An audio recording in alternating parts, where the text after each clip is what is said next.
అమాలీల సమస్యలను పరిష్కరించేందుకు కృషి చేస్తానని కుత్బుల్లాపూర్ బీఆర్ఎస్ అభ్యర్థి కేపీ వివేకానంద అన్నారు. నియోజకవర్గంలోని షాపూర్ నగర్ రైతు బజార్ హమాలీ అడ్డలో వివేకానంద ఎన్నికల ప్రచారం నిర్వహించారు.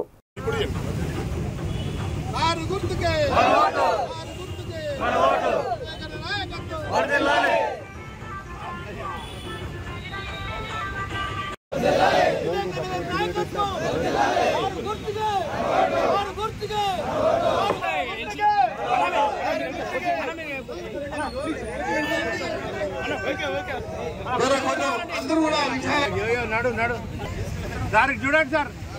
జై తెలంగాణ, జై తెలంగాణ, జై తెలంగాణ. ఆరు గుర్తుకే, ఆరు గుర్తుకే.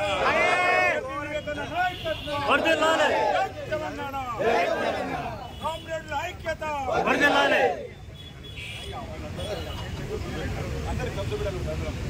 థమ్స్ అప్ యూపీఎన్ విక్టరీ అయిపోయింది.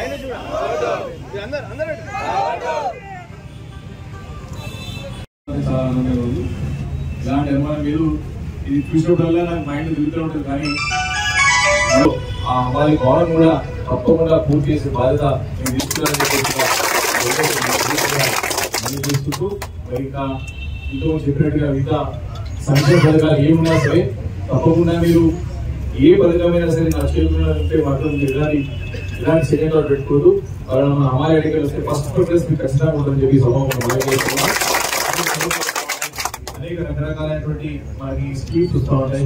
దాంట్లో ఎక్కడ ఫిట్ అయితే ఎక్కడ తప్పకుండా వాళ్ళందరూ కూడా అవకాశం కల్పించడానికి ప్రయత్నం చేస్తామని చెప్పి కూడా ఈ సందర్భంగా మనవి చేసుకుంటూ నాకు ఎలాంటి అనుమానం లేదు. మేమందరూ కూడా పక్క ఓటు వేసినప్పుడు మామూలు ఓటు వేస్తే ఆ పాస్ వదలేకపోతుంది.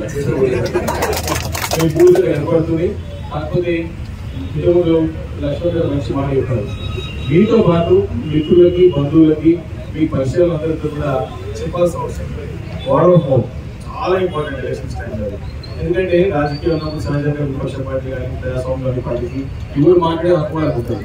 అయితే జనరల్ అపోజిషన్ లో భగవంతుడు ప్రార్థిస్తా ఉన్నా మీ అందరూ ఆశీర్వాదాలు కోరుకుంటూ ఎన్నికలు అయిపోయాక మీ అందరి యొక్క ఆశీర్వాదంతో మూడోసారి గెలిచిన తర్వాత ఇమీడియట్ గా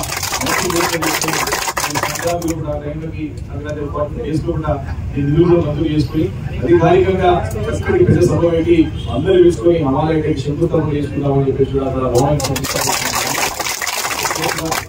ఏమున్నా సరే ఆ సహకారం మళ్ళీ ఎక్కుంటాయని చెప్పి కోరుకుంటూ అందరూ కలుసుకున్నందుకు చాలా సంతోషం.